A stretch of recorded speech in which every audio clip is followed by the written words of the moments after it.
ashamed of what was taking place, because to me that was a very important moment. I don't think you can disrespect our country, our flag, our national anthem. To me, the NFL situation is a very important situation. I've heard that before about was I preoccupied. Not at all. Not at all. I have plenty of time on my hands. All I do is work. And to be honest with you, that's an important function of working. It's called respect for our country. Many people have died. Many, many people. Many people are so horribly injured. I was at Walter Reed Hospital recently, and I saw so many great young people, and they're missing legs, and they're missing arms, and they've been so badly injured. And they were fighting for our country. They were fighting for our flag. They were fighting for our national anthem. And for people to disrespect that by kneeling during the playing of our national anthem, I think is disgraceful.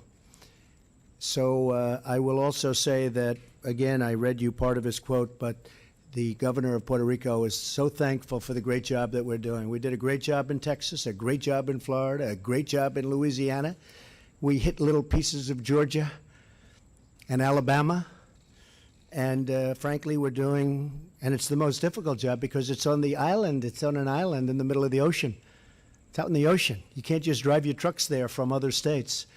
And the governor said we are doing a great job. In fact, he thanked me specifically for FEMA and all of the first responders in Puerto Rico. And we're also mentioning with that the U.S. Virgin Islands. It was devastated. So we are totally focused on that. But at the same time, it doesn't take me long to put out a wrong, and maybe we'll get it right. I think it's a very important thing for the NFL to not allow people to kneel during the playing of our national anthem, to respect our country and to respect our flag. Okay? Thank you. Major Garrett, yes, CBS. Good afternoon. Yes, hi. The day began in Puerto Rico with government officials saying Mayday and talking about the threat of death mere hours away. Are you truly satisfied with what the government has done so far in Puerto Rico? And can you tell the people there things are actually going great when government officials there are warning of imminent death for many people there? And you have a special meeting. Are you contemplating the deployment of special naval assets or air assets to Puerto Rico to redress problems there?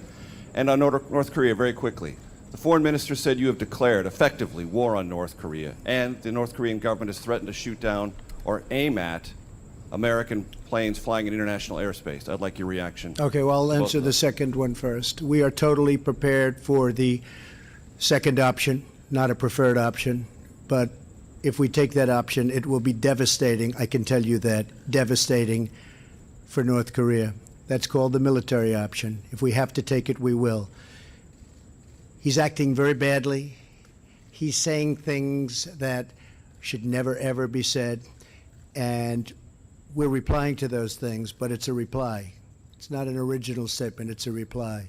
But the things that he said over the last year, and if you look back, the things that he said to past administrations, North Korea is a situation that should have been handled 25 years ago, 20 years ago, 15 years ago, 10 years ago, and 5 years ago, and it could have been handled much more easily.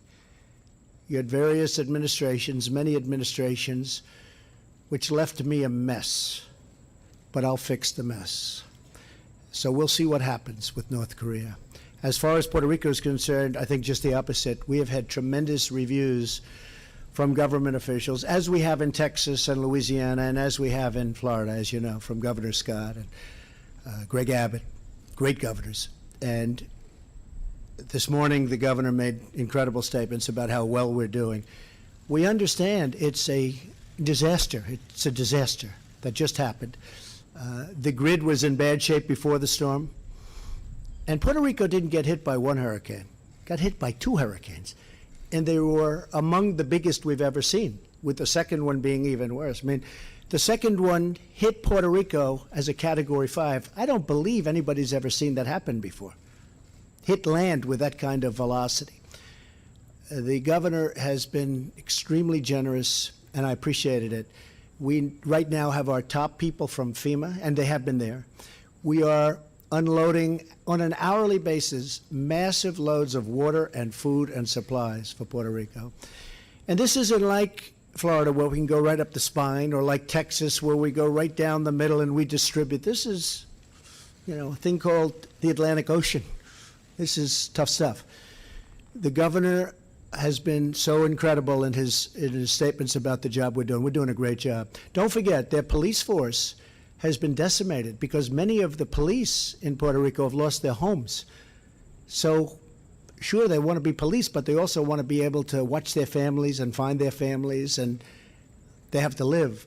So we're also very much involved in security in Puerto Rico. So everybody has said it's amazing the job that we've done in Puerto Rico. We're very proud of it. And I'm going there on Tuesday. Now, with all of that being said, record, if you look at the amount of water dropped on that island between the two hurricanes, and the first they just barely got by with, but they were devastated. And the second was a complete wipeout. I mean, this was a place that was destroyed. So I think we've done a really good job. We're continuing to. We are literally unloading on an hourly basis water, food, supplies. We have our top people from FEMA and our first responders and everybody else. We're going to be deploying Navy ships. They've already been deployed. And we are going to do far more than anybody else would ever be able to do. And it's being recognized as such. But it is a tough situation. Your eyes should burn, your heart should be struck by the absolute humanitarian crisis in Puerto Rico. And as I listened to my colleagues this morning, as I was coming to this floor already on these issues, they pierced my heart even more because Puerto Rico is underwater. The disease is rising. People with medicine are losing it because they do not have refrigeration. And yet the idle talk and idle hands of the administration are in fact not doing anything sufficient enough to save those lives. And I too have people in my district who are unhoused, but I'm here because we are unified and we must be able to speak about the whole of America. I've been to Puerto Rico on a number of issues. I know the leadership, the former congressperson, and I believe that it is high time, if this is water that Hurricane Harvey was, imagine the disease of being hit by 155 miles per hour. It is now time to put a military czar in Puerto Rico, send the C-130s, send the ships, help these people be rescued. This is a disgrace. Stop talking about foolishness. Be a leader and be the commander-in-chief and stop all of this. When are we going to get the kind of leader that is deserving of the American people? I am sick and tired of it. I want a president. I do not want Gentlelady a person is no longer that recognized. People are dying. Enough is enough. And don't harm my constituents because I'm calling on troops because they need help. I yield back. Mr. Speaker, I rise today and stand at the podium designated for Republicans, but I rise not as a Democrat or Republican.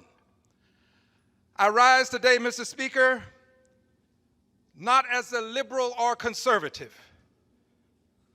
Mr. Speaker, I rise today as a proud American, a person who believes in his country, who salutes the flag and says the Pledge of Allegiance and sings the national anthem.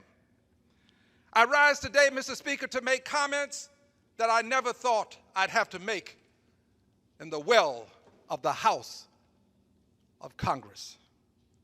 I rise today to defend, denounce, and announce. Mr. Speaker, I rise to defend any mother who has been called a dog because her son engaged in peaceful protest. I rise, Mr. Speaker. I rise today, Mr. Speaker, to defend any son who is called the son of a dog because he engaged in peaceful protest. I rise, Mr. Speaker.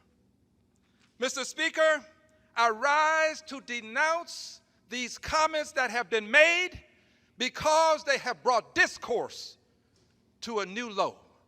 Mr. Speaker, this is a level of indecency that is unbecoming the presidency. Mr. Speaker, I rise to say to the world that this is not what America is all about. Calling people SOBs, and we know what a B is. It's a dog. Mr. Speaker, I rise because my heart tells me that I must do something. So, Mr. Speaker, I denounce the comments that were made, and I rise to announce that on next week, Mr. Speaker, I will bring a privileged resolution before the Congress of the United States of America. I will stand here in the well of the Congress